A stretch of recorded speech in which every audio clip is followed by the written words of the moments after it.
Jika sudah ada Kepala Satuan Pelayanan Pemenuhan Gizi, maka Badan Gizi sudah bisa membuatkan rekening virtual account atau rekening virtual, rekening bersama. Kenapa? Karena yang memverifikasi orangnya harus sudah ada. Jadi nomor telepon, email, dan lain-lain. Kemudian juga bersama-sama dengan mitra menunjuk salah satu person in charge-nya untuk menjadi verifikator pada virtual account.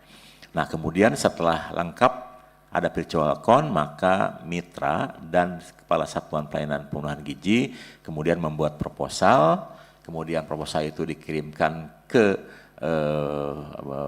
Badan Gizi, kemudian diberikan PKS, dan kemudian semua prosedur pengusulan dimasukkan ke dalam aplikasi Sakti.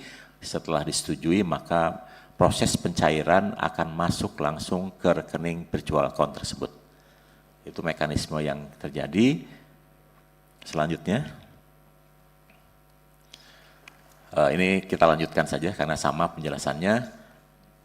Selanjutnya, nah ini realisasi anggaran sampai sekarang.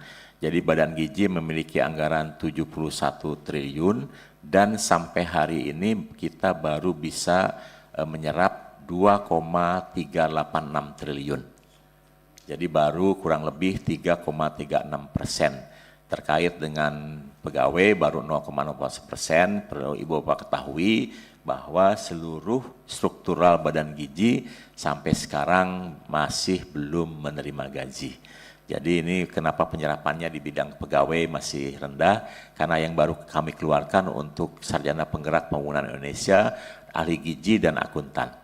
Jadi kami mungkin baru bulan ini atau bulan depan akan menerima gaji, sehingga nanti pencairan di bidang pegawai ini akan lebih cepat setelah bulan depan. Kemudian untuk makan bergizinya sendiri ini baru 4,16%, untuk modal masih 0% karena kami masuk dalam taraf perencanaan. Selanjutnya, saya kira ini hampir sama ya, ini hanya pembidangan saja, satu di bidang pendidikan untuk ibu hamil, untuk anak sekolah, sementara ibu hamil di bidang kesehatan masyarakat. Jadi hanya pembagiannya saja. Selanjutnya kita langsung ke rencana penyerapan, ini per bidang, per deputi. Selanjutnya, nah ini kurang lebih penyerapan yang akan terjadi sampai Desember. Jadi kami memiliki target bulan Juni itu sudah 4,7 triliun yang kami serap, kemudian akan melonjak pada bulan Juli mencapai 16 triliun, kemudian Agustus itu akan sudah 28 triliun, September kita akan menyerap kurang lebih 51 triliun, kemudian Oktober 60 triliun, November 88 triliun, dan Desember 116 triliun. Jadi kami masukkan bukan hanya anggaran yang 71 triliun yang sudah disetujui, tapi kami buatkan mekanisme penyerapan anggaran termasuk yang diminta oleh Pak Presiden terkait dengan percepatan pelayanan makan bergizi kepada 82,9 juta. Jadi makan bergizi ini jika mengikuti mekanisme yang sudah kami rencanakan akan membutuhkan anggaran kurang lebih 116 triliun,6 untuk memberikan pelayanan kepada 82,9 juta. Jadi kalau sekarang ada 71 triliun, tambahan 50 triliun sudah akan cukup untuk bisa melayani seluruh penerima manfaat sampai Desember. Berikutnya.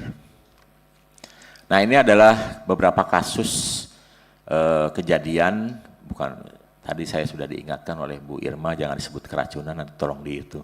Kasus kejadian dari program makan bergizi yang pertama yang besar sebetulnya dulu tanggal 13 yang operasional tanggal 13 Januari di Sukoharjo. Ini penyebabnya sebetulnya teknis karena ini baru mulai. Jadi pada saat masakan sudah diolah, pada saat mau menggoreng gasnya habis. Itu kejadian yang pertama dulu di Sukoharjo, dan sampai sekarang alhamdulillah tidak pernah terjadi lagi karena sudah disiapkan lebih baik.